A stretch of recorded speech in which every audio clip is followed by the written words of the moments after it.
I'm going to attempt a rather large undertaking in ranking the 25 greatest films ever made in my mind, because obviously I haven't seen every movie, and there's a good chance there's a few that maybe I overlooked or didn't really view in the right light, but chances are I've seen most of the movies. My top 25 hasn't changed in a while, so I think it's a good time to throw my list out there and cement it. At least my current list, there are bound to be movies that come out later, movies that I haven't seen that should be on here. If you see a movie that you think should be on here that's not, let me know. I'll watch it, and if I haven't seen it, and if I have seen it, I'll tell you why you're wrong. So I'm not going to talk too in-depth about it, probably just give like the director, the stars, and I wrote a brief little like 1 or 2 lines on each movie. Okay. So these movies all did kind of affect my life in some way, whether it's the way I looked at the world, the way I looked at filmmaking, or the way some of these shaped my sense of humor, such as this one. At number 25, I have Anchorman, The Legend of Ron Burgundy. It's directed by Adam McKay. It stars Will Ferrell, Steve Carell, Paul Rudd, and Christina Applegate. And it is simply one of the funniest movies of all time. Shaped my sense of humor a lot. Steve Carell, Will Ferrell, and Paul Rudd give career best performances. It is immensely absurd, random, over the top, and absolutely perfect.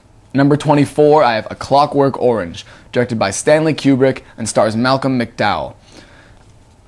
My personal favorite Kubrick movie crafts a fantastic futuristic world with interesting characters that raises many questions about modern society, sex, and violence. Good performances coupled with great writing makes this masterfully directed movie work. Number 23, I have One Flew Over the Cuckoo's Nest, directed by Milos Forman and stars Jack Nicholson and Louise Fletcher. Milos Forman makes a great atmosphere and mood. The entire cast is pitch perfect, especially Nicholson. Nurse Ratched is one of the all-time best movie villains, and it has one of my all-time favorite movie endings. Number 22, I have Requiem for a Dream, directed by Darren Aronofsky, stars Ellen Burstyn and Jared Leto and Jennifer Connelly. The most depressing movie of all time, easily. A more effective drug program than Dare or anything like it. Ellen Burstyn and Jared Leto give heartbreaking performances, and Darren Aronofsky gives one of the most pitch-perfect directions that I've ever seen. Number 21, I have Memento, directed by Christopher Nolan and stars Guy Pearce.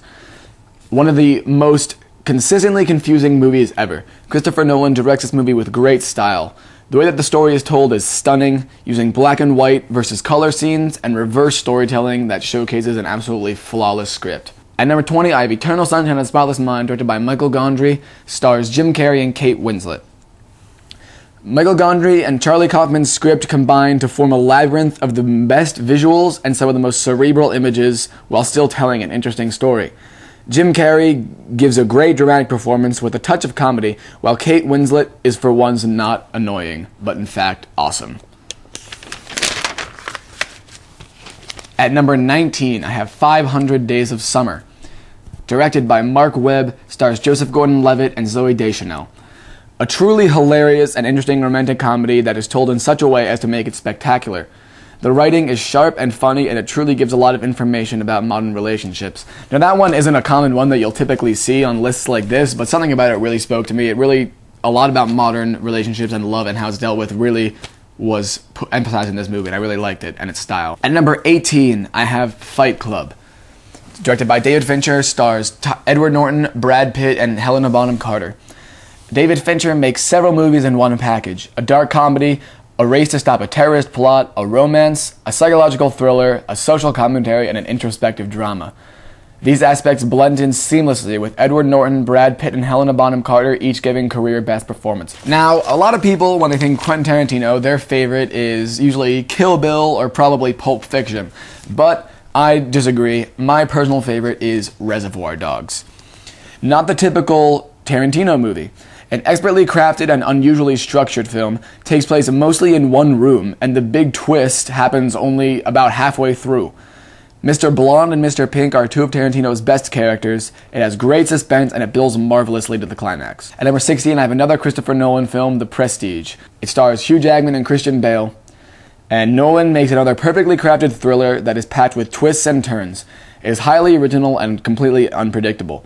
Bale and Jackman give hypnotizing performances as they fall further and further into their obsessions. At number 15, I have Lord of the Rings, Fellowship of the Ring, directed by Peter Jackson, stars Elijah Wood, Viggo Mortensen, and Ian McKellen, among many, many others. Peter Jackson flawlessly forges the entire world of Middle-earth and introduces countless locations and characters, and not a single one seems forced. It sets up a lot to happen for the rest of the series, but doesn't fall victim to many of the pitfalls that often plague many series' first installments. At number 14, I have another kind of unorthodox pick, and that is the very recent film Warrior. Came out, I think, in 2011. It stars Tom Hardy, Joel Edgerton, and Nick Nolte. A tale of families, namely brothers' relationships with each other and their father.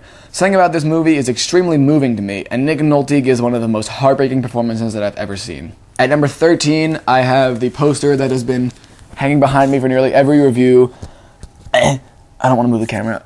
American History X, starring Edward Norton and Edward Furlong. Edward Norton leads the way with a massively powerful performance that delves deeply into the issues of racism in the modern world, with one of the most unexpected and heartbreaking endings out there. Endings. At number 12, I have V for Vendetta, directed by the Wachowski brothers, starring Hugo Weaving and Natalie Portman. This is one of the few cases where the style truly overrules the substance, even though the substance is still dense and amazing. Hugo Weaving gives a mesmerizing performance even without the help of his face the entire time. Interesting, intriguing, and massively entertaining. At number 11, I have The Usual Suspects, directed by Bryan Singer, stars Kevin Spacey, Gabriel Byrne, Benicio del Toro, and many others. Rarely does the plot of a movie so closely resemble a labyrinth. It has twist upon twist and moves at a breakneck pace towards an utterly shocking finale, accentuated by a stunning Kevin Spacey performance. And now we're going to get into the top 10. I have a little more written for the top 10. Not really the first two, but once we get into never mind, and I'll just keep going. Number 10, I have American Beauty, directed by Sam Mendes, stars Kevin Spacey, Annette Bening, and Wes Bentley. Somehow this tale of the average American household and a midlife crisis manages to be so much more than that. Kevin Spacey's performance as a desperate, pathetic old man is enthralling. We know from the beginning how it will end, and yet it is still unexpected and absolutely beautiful. At number 9, I have Good Will Hunting, directed by Gus Van Sant, stars Matt Damon and Ben Affleck and Robin Williams. The tale of a talented youth wasting his life is oddly intoxicating. You get drawn into his state of mind and pulled into his life in a masterful way. Great performances by Robin Williams and Matt Damon really seal the deal on this expertly written story. Number 8, this might be the one I have the most written for. Maybe, I don't know. Number 8, I have The Dark Knight, directed by Christopher Nolan, stars Christian Bale, Heath Ledger, and I'll leave it at that. The third Christopher Nolan film on my list is not even the last. Nolan takes the character of Batman, who had been handled comically or lightheartedly by the likes of Tim Burton, and makes him the highest form of action hero. Heath Ledger's Joker is one of the scariest and greatest performances from any movie villain or movie character for that matter. Even without the Joker, The Dark Knight would still have been a masterpiece of the genre. At number 7, I have another one, Lord of the Rings, Return of the King.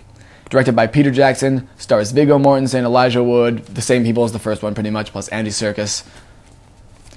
Everything that I said about Fellowship of the Ring also applies here, but to a higher extent.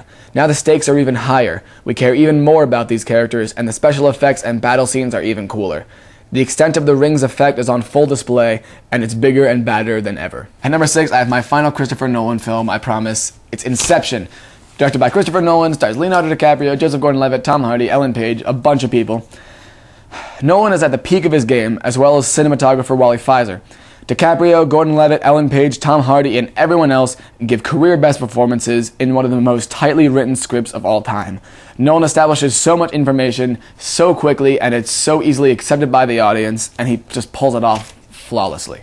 At number 5, I have Donnie Darko, directed by Richard Kelly, stars Jake Gyllenhaal, Jenna Malone, Patrick Swayze, Drew Barrymore, and a bunch of other people. Jake Gyllenhaal comes into his own with the story of a disturbed child who might be the savior of the universe by being the savior of an alternate universe. It's cerebral, haunting, expertly written and directed, and jam-packed with symbols and foreshadowing.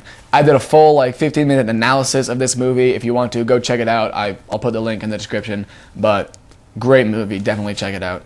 At number 4, I have Terminator 2 Judgment Day, directed by James Cameron, stars Arnold Schwarzenegger, Linda Hamilton, and Robert Patrick.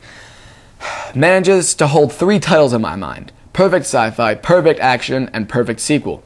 Terminator 2 does everything right, including a decent shock at the beginning when we discover that the old villain is the new protector.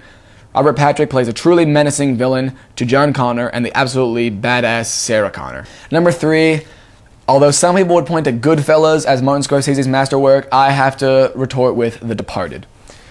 Martin Scorsese's masterwork is a perfectly constructed crime drama. The moles attempting to discover each other allows for incredible tension with great scenes and plot twists.